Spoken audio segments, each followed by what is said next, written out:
Yo, loose cannons. Loose cannons. Oh, man, we are back for the third time this week, ladies and gentlemen. Yo. I am No Justin, No Peace. And I'm Lou Rivers. And we are the Loose Cannons because every week we have conversations about entertainment, What else? pop culture, What else? politics, What else? movies and TV, and how they all intersect. Oh, my gosh, we are here for our movie review. Yo, the movie review's here. Double feature.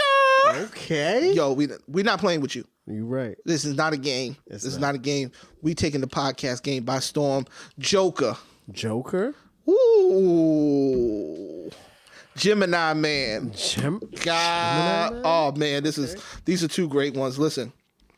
Star-studded. Listen, let's start with Joker. Boom, boom, boom, boom, boom. Joaquin Phoenix. Playing the notorious Joker. This is his origin story.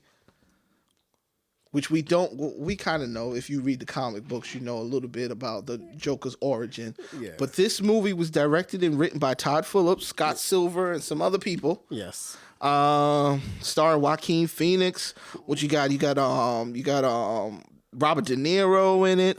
Zazie Beetz from Atlanta. Yes. She's bad. Just saying. So beautiful, so beautiful. Sorry. Some other people. Listen. Yeah. First reactions. What did you think was going to happen when you sat down? All right. I mean, I knew that I was going to get some acting genius. Like, yes. I already knew that regardless of how the script played out or however the storyline would be, I knew that Joaquin brings it to We Joaquin fans. Yeah, he brings it every time he shows up. Mm-hmm. And he does, and obviously the last 10 years, he handpicks certain roles. Yes. Because he's not just going to do anything anymore. Nope. You know, he's kind of on that Leonardo DiCaprio, like, I'll just not do something for 2 years. Yes. If I don't see something I like. Yes. So, he can do that. Yeah. And he's got the chops to do it. So this was the right one, man. Yeah.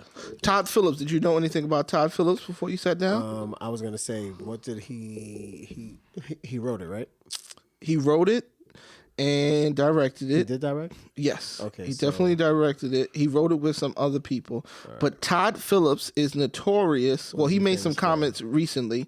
But Todd Phillips did War Dogs, Hangover 3, Hangover 2, yes, Due Date, Hangover, School of Starsky and Hutch, Old School, Road Trip. A lot of stuff that we like, but all comedy. Yeah, that's why I'm shocked. He made a comment recently. Okay. He said he was done with comedy because he said people are too sensitive.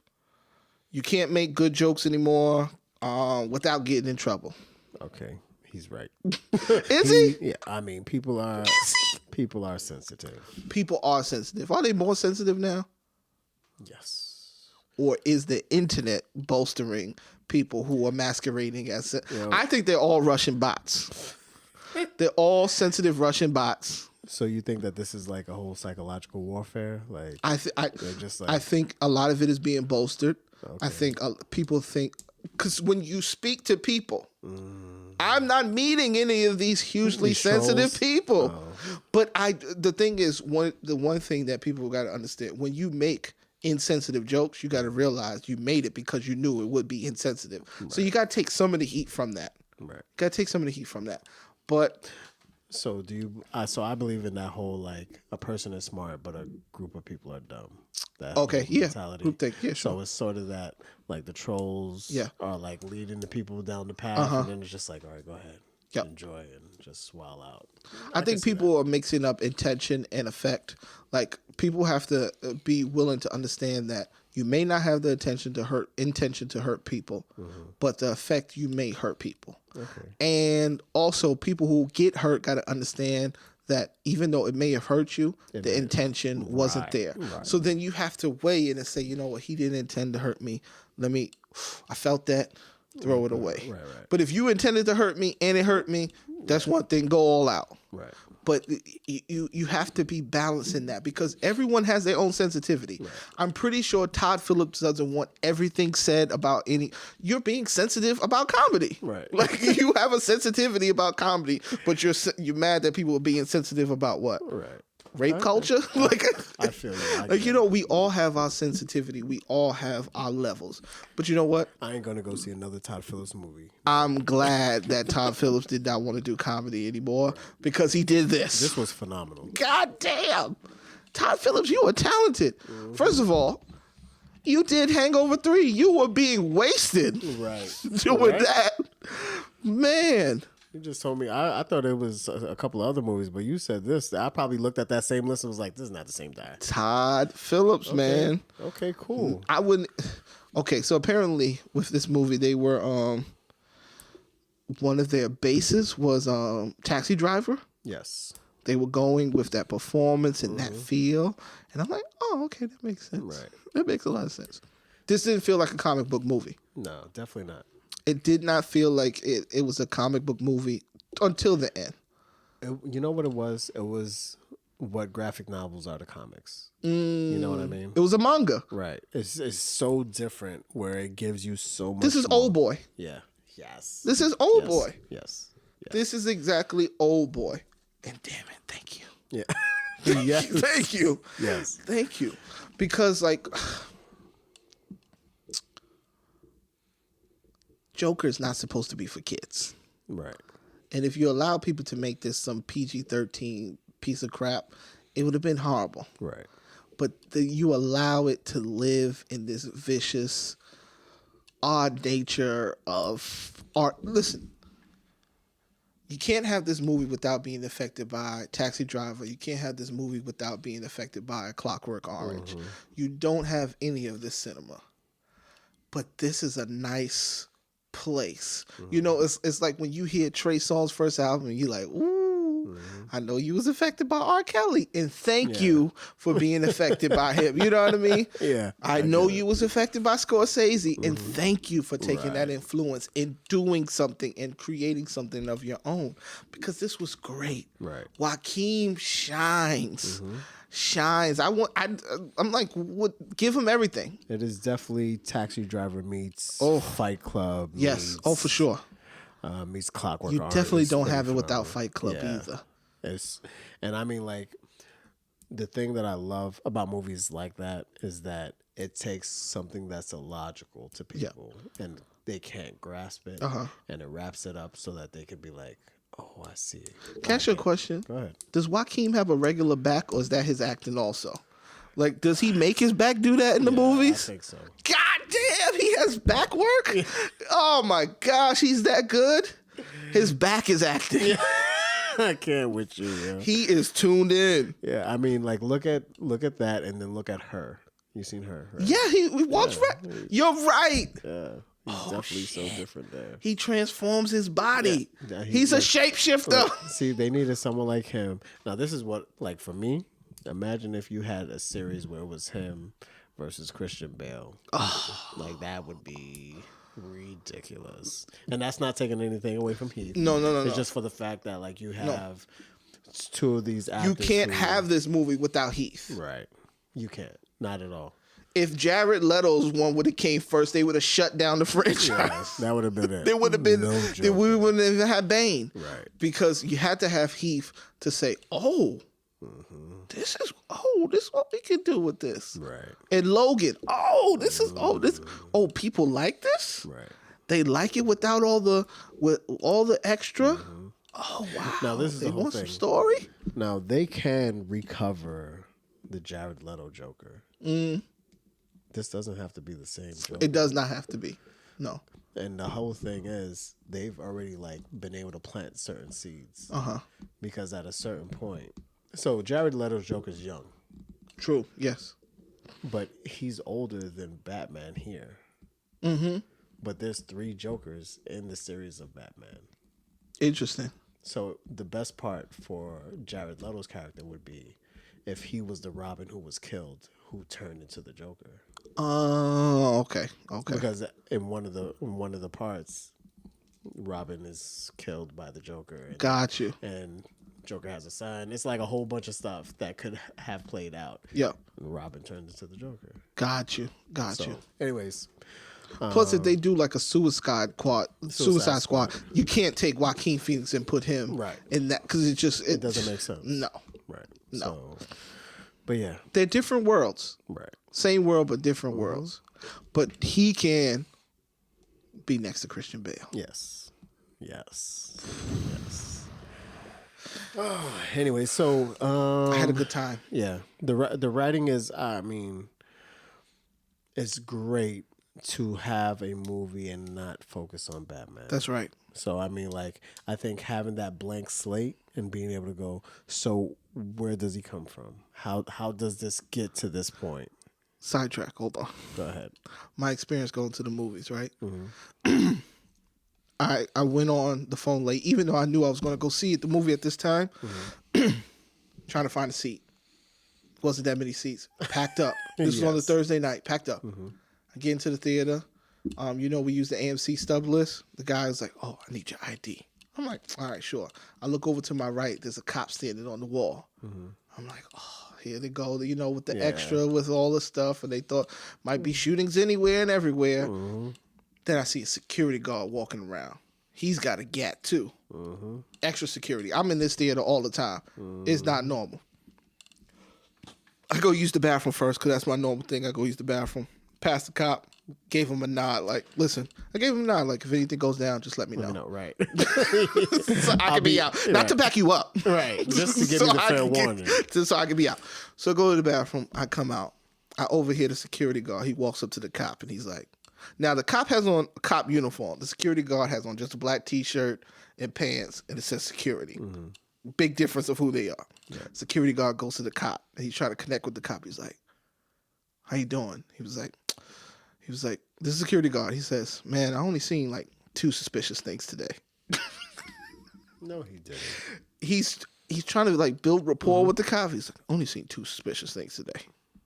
And the cop doesn't really like her, so he's like, "Oh, okay." He was like, "Yeah." So in my head, I'm like, "Oh God!" Like, Paul Blart is at the theater right now, taking it too far. I wanted to jump in like, well, what were they? What did you see? A bazooka? Interesting. What did you see? A bazooka? Maybe he was talking about a movie. Maybe he told Once Upon a Time in Hollywood. Because it's like, what did you see that was suspicious, sir? Oh my gosh, that's funny. What? People taking it too far. All right, let's get back to Joker. Let's get back to Joker. He was hoping that he would open up like, oh yeah, yeah. Well, let me write that down. Right. Let me write that down. We're in a movie theater. Well, you know what? Actually, I think he was going to be like, he's like, "Wow, you saw those 2 things? Man, you got the eye, Hoyt." I think I'm going to speak to my chief and tell him he needs to be an officer. Skip the academy. Skip the academy. I got an extra uniform. This guy knows. This guy knows. Oh man. My gosh. All right. So, all right. Joker. Joaquin Phoenix killing it. Yes. I mean, everybody's role was played to a T. I didn't see Killing Joker. Okay. So I had no idea. I never read any of the comics. So I didn't know any of Joker's origin story. Okay. So everything was like, ooh. Right. Ooh. So the Killing Joke is what is closest to some information of a background. And I mean, you know me, I dissect these scripts. So there's certain things that I would have wanted to be done differently. Yes. And that's probably the only reason why I didn't give it like full on rave review. Yes. But I feel that the movie was. It's been weeks. We're going to have to spoil. Right. Did he kill Zazie? Nah, she good. She good. She good money. Does Zazie even exist? Yeah, she exists. She just exists. Not how, obviously. Not how he exists. So... But then that's the whole thing. I told you that there was a theory that all this never happens. All of it never happened. So I have to go back and see it again because I don't know. Right. I didn't know that. I felt like this is weird that Zazie would be interested. Right. But then I'm like, well, maybe this is a part of the story because maybe she's kind of weird too. And I mean, Joker does have a love interest in the comic books, technically, Harley Quinn. So it's like, this is kind of weird. Maybe she's just like, somewhat connected to like his weirdness. But it makes sense because you remember when he was following her and then it was like she turned around. I was like, are you following? That would have been weird for her to do. Right. To just be like, are you following me? Yeah, it wouldn't make sense. Right. He's nuts. He's a nutso. Yeah, but I mean, like, that was the part that I liked. And then it was just, and now this is the whole thing. The mother was in Arkham Asylum. what if she had we don't know where he was during that time. We don't know because he was adopted, or yes, or so we get that information. Yes, or is he thinking that, and maybe he was just born in Arkham Asylum and has continually lived in Arkham Asylum, because one of the big things about the Joker is that Arkham Asylum is his home.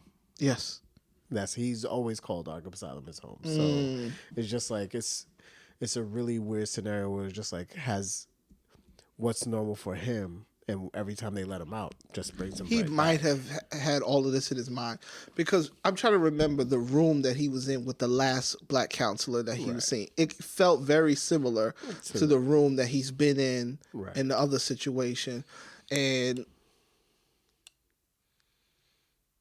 he might be there the whole time. Right. Because then at the end we see him running up and down the hallway, and that could just be him in his mind thinking that he's outside. Right. That's why I'm just like, but this is the perfect. You don't know, because he don't know. He don't know. But it doesn't really matter, because it's still the origin story of him, because that's what went on in his head to bring him to that place. Exactly. It don't matter if it happened in real life. It matters that his brain associates it as real. Right. This is why I like this Joker, because I don't get any motivation from the original first Batman Joker. Right. Like that, he doesn't come across. They kind of. It's an interesting movie, period, when you go back, because like to put it against each other, but like he's weird the way that he would just be like a regular criminal with these guys following him, and like with the beatbox, and it's just a crazy. It's really interesting, but this makes more sense if like in a weird way, it makes more sense that he's really just a psychotic individual who was interested in anarchy. Right. I loved it. It was fantastic. You want to give it a rating? I mean, we did our best not to give too much away. But it's such a good ride. Such an enjoyable movie. It did really good that first week. Yeah. But October record's broken. Yep. That makes sense, though. It makes sense. This couldn't do this well 5-6 years ago. It couldn't do this well. Because everybody was on the big positive comic book movie. Yes. So this is the type of movies that DC should have been making, instead of trying to mimic what Marvel. This is it. This is how they win. Should have been like this. Yeah. You can't beat Endgame in them. Right. This is how you win.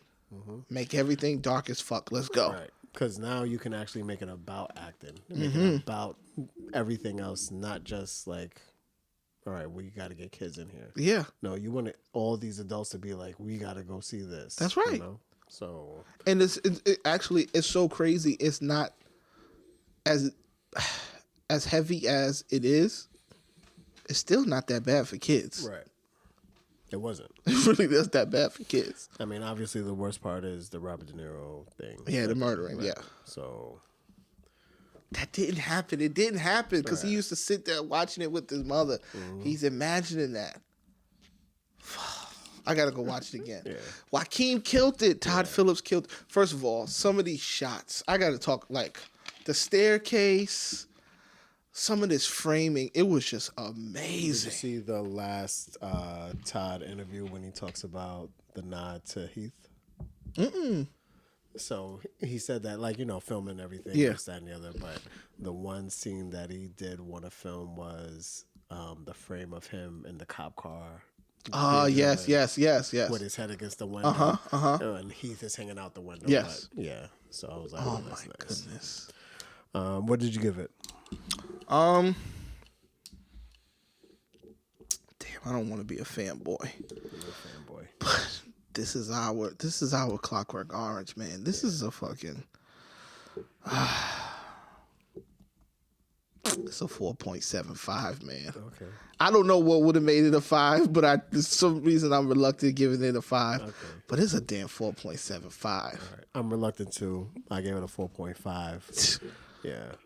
It's so good. Yeah, it is so good. I think that I can give it a 5 depending on where the story goes and if it integrates with other movies. So, I mean, then I'm that type, like when I saw Saw 1, I thought it was like, oh, this is such a good movie. Yeah. And I saw 2 and I was like, damn, Saw 1 is amazing now after seeing the second one. So if it could do something like that for me, where it's like the second movie is phenomenal, and then possibly, I mean, even though he said no, that it's not going to integrate with Robert Pattinson's Batman. Okay. But if it has something to do with the DC universe and it's actual, I would be like, yo, this is so good, man. So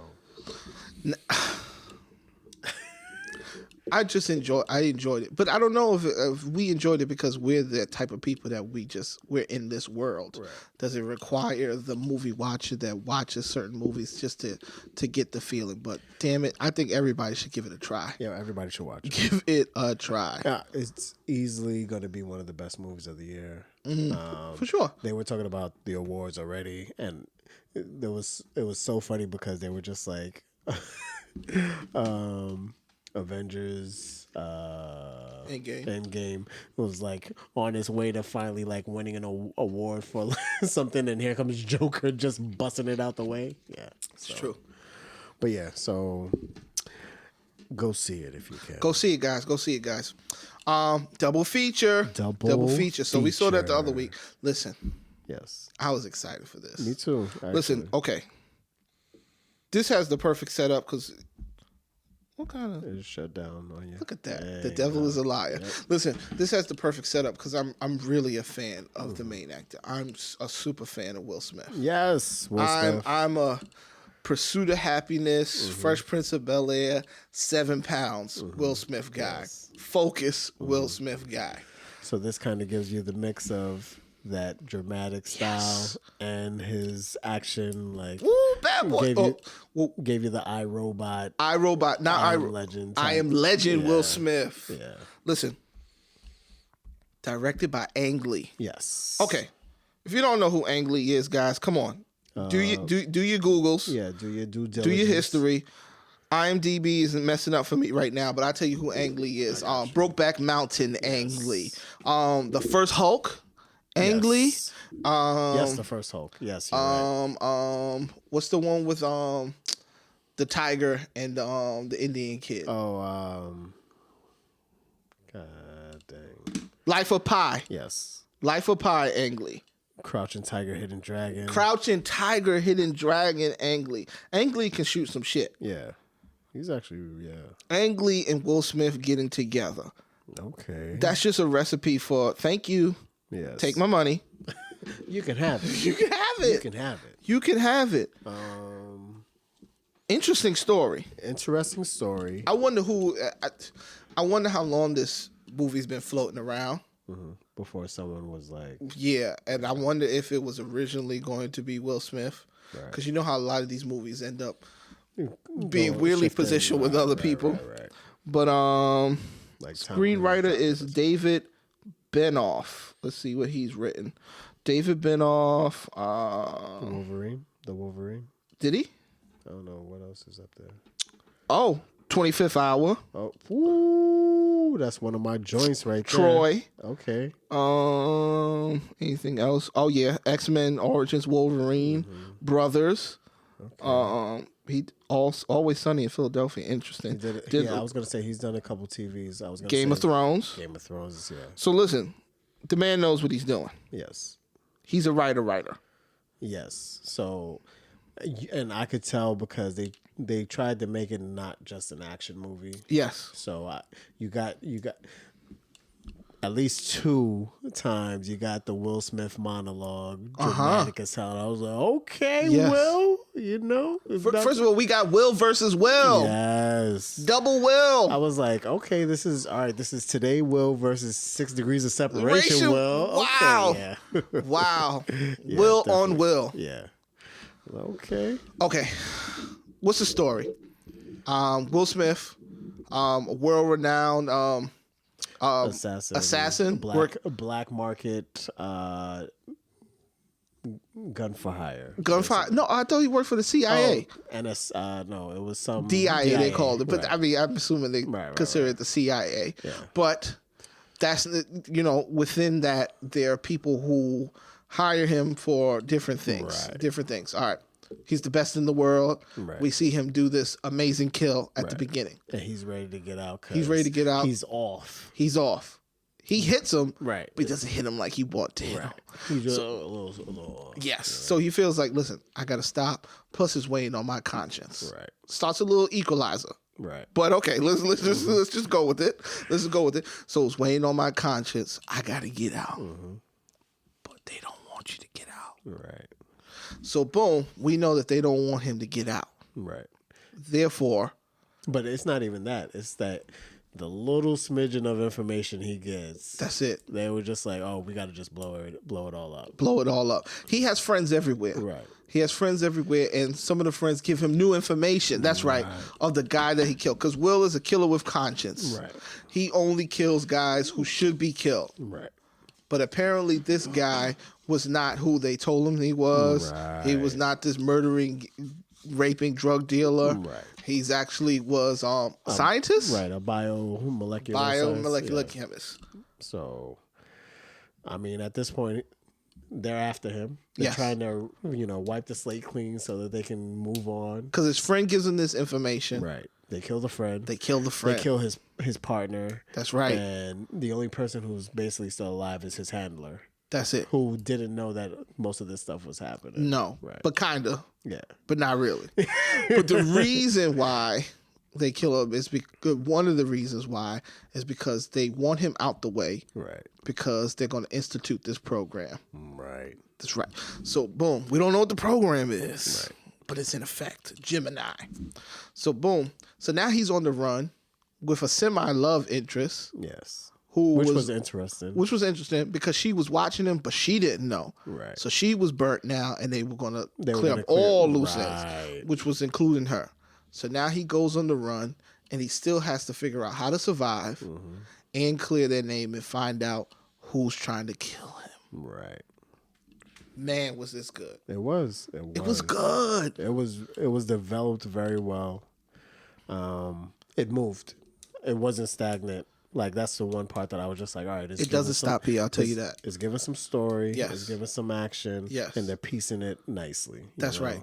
Giving a nice little slot for each thing, moving it along, developing his character, developing the characters around him, which was really good. It wasn't just like a throw-in. I hate that. You know? So, and then obviously we get Will number 2. We get Junior. We get Will Jr. Yeah. We don't know where this came from. How do we have another guy that looks just like Will? They send him out. Nobody can kill Will. That's how good he is. Right. They sent the whole team after him. He murked the whole team. Yo. Murked the whole team. Yeah. From under the house. Right. It was like split. Like, look, we sent the best team we got. 6 of them dead in about 5 minutes. That's it. That's it. Murked the whole team. So they send out. Who else can kill Will but Will himself? Exactly. What was his name what was his character? What was it? Junior. No, the Will Smith character. Henry. Who can kill Henry but Henry himself? Henry Jr. So boom, they send him. How arrogant is this dude that he named him after Junior, himself? right? Yo, like, I'm Clay Jr. Wait, what? It's not even your clone. Not even your clone. So boom, they send a clone after. We don't know that it's a clone, but we find out later that it's a clone. The exact DNA. Exactly. Right. Will Smith realized that did he willingly give his DNA? Who, the guy? Will Smith. Henry or Junior? Henry, yeah. No, remember he bled. Remember she had cleaned him up? Uh-huh. And then she got the hat from Junior. So it was the hat from Junior, the blood from Will. From Henry. No. I'm saying, did he willingly give his DNA those years ago when they made the clone? Oh. He didn't know about it at all. But I mean, like, regardless, you're always going that was his handler anyway. What's his name? The guy who was at his friend's... Clive Owen's character. Oh. Clive Owen's character was Will's trainer. Yeah, in the beginning. Initially. But that's the whole thing. Like, you're always going to a physical, always getting blood. Always, you're right. So you have access to it. So they made a clone out of Will Smith's character. Headed by Clive Owen, who ran this... So he's at this point, you can tell that he's no longer with the agency. No. But he's running. This is what a lot of militaries do. Like if you separate from the agency, but now you're a private contractor. That's right. Who's hired. Has mercenaries for hire. Right. Where they train people. They train the mercenaries to go into war zones. They go into war zones to train other people. All kinds of stuff. But he has a plan up his sleeve, which is this Gemini program in which he cloned the best, and I mean the best soldier, someone who has all the skills of Will Smith, but doesn't feel like Will Smith does, and younger. Doesn't have the baggage. So boom, you can imagine this roller coaster. It's just amazing. All over the place. Just a lot of chasing, yelling, screaming, shooting. Just fun. Right. Are we going to spoil it? We're not going to spoil it. Not going to spoil it. But it was amazing. It was. What did you think? I loved it. As far as action movies, it was first time it was an interesting concept came out. It is in line with what we are familiar with Will Smith. So I kind of took it along the lines of the iRobot and I Am Legend. It was better though. Yeah, I'm liking the fact that he doesn't want to just do an action flick. Give me some complexity. Yeah, give me some acting. Like I said, gave us 2 monologues. I was just like, okay, you going to do some acting in here too? Get a nice little tearjerker, okay, and nice little comedy, you know how Will is. See, you know what the interesting thing about this has to go, because like people consider Denzel Washington the old man action. Right. That is old man action. But there's something in between. Will Smith is the in between, where like he's still physical enough for it to not be the old man action. Like it's still cool enough for it not to be the old man action. And the interesting thing, when I'm watching this, the first thing I thought was Born Identity. And I'm like, I never thought I wanted to replace Matt Damon ever. But I would have liked to see Will Smith in Born Identity. I feel like this is his series. Yeah. I don't think they're stopping with 1. Okay. There's a Gemini Man 2 for sure. I would like that. It would be fun because just like in Born Identity, somebody has to come and try to clean up after the mess. We've got to get rid of him. But so this is the whole thing. But Junior's never killed. All right. It's like mixing Born Identity with Terminator. Yeah. You know, because it just keeps flowing. I mean, we just kind of told him that Junior never gets killed. Don't you still go watch the. Not that he never killed. He never. Oh yeah. That was the whole reason why he asked him not to at the end. You're right. Yeah. You're right. See. Anyways, it was fun. It was fun. It was a fun ride. I enjoyed it. I enjoyed Will Smith. I enjoyed the CGI. Yeah. I enjoyed all of it. I enjoyed what Ang Lee did. Did you watch it in IMAX? No. It was fun. Even better in IMAX? Because it was filmed at 120 rate. Okay. So what I noticed while I'm watching it is I'm like, this looks different from anything I've ever seen before. Yeah. I'm not sure what I'm watching. Right. But I love it. Thank you, Ang Lee. Okay. So IMAX, so I'll get a different. I went and saw it at Lincoln Center. So I've seen it in real life. What was it? It's different. It's different, huh? Yeah.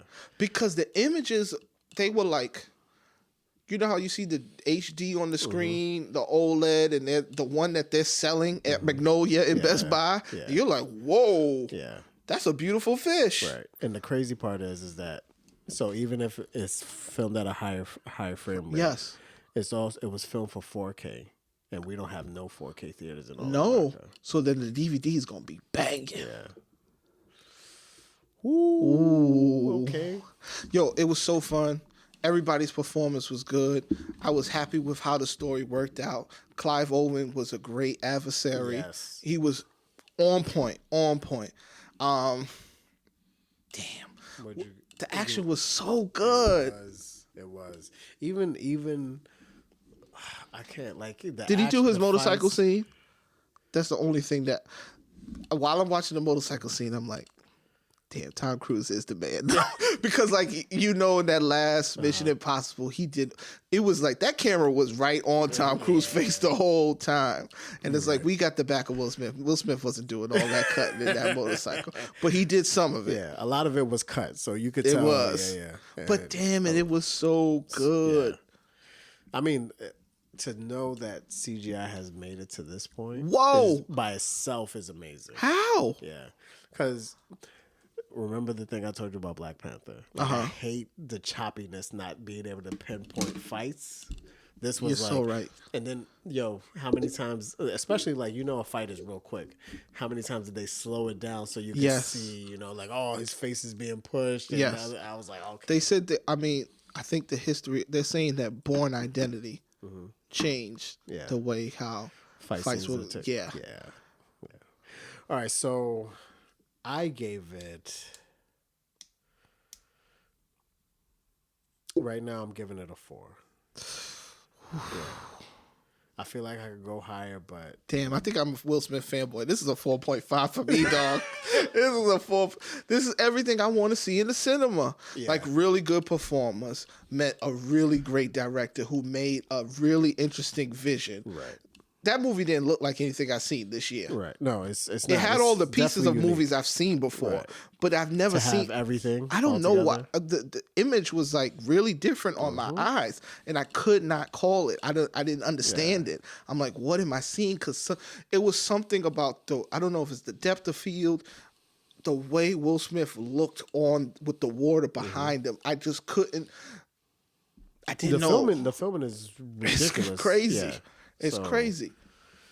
But leave it to Ang Lee. I mean, he did give us Crouching Tiger, Hidden Dragon. Right. I mean, the directing, I think, is phenomenal. The acting, I think, is phenomenal. The action is phenomenal. Oh, my gosh. There was some parts of the script that left something for me. All right. And I think that's what it is. Okay. But, I mean, like, I think it's a phenomenal story, though. Yes. So, I think that's one of the reasons we're at least going to get a 2. Yeah. But, damn it, you know what? I got to say, listen. Will Smith is trying to really take back some shit because within 6 months, we got Gemini Man and then Bad Boys 2. He's trying to be the guy again. Yeah. He's trying to be the guy. That's why I'm wondering if he's got something else like coming and out. He can be the guy. Right. Because I guess what, you know what? The old man action guys are almost gone because I saw Rambo. Mm-hmm.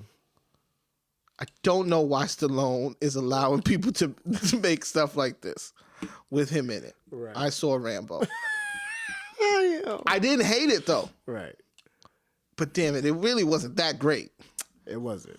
But I didn't hate it. I didn't hate it either. I was just like, okay, all right, Rambo. Until you watch another good action movie, then you're like, oh, you fell short, Rambo. But look, Stallone can make whatever he makes. As long as he makes Creed 3, I'm good. You're right. Okay. We do need Creed 3. Yeah.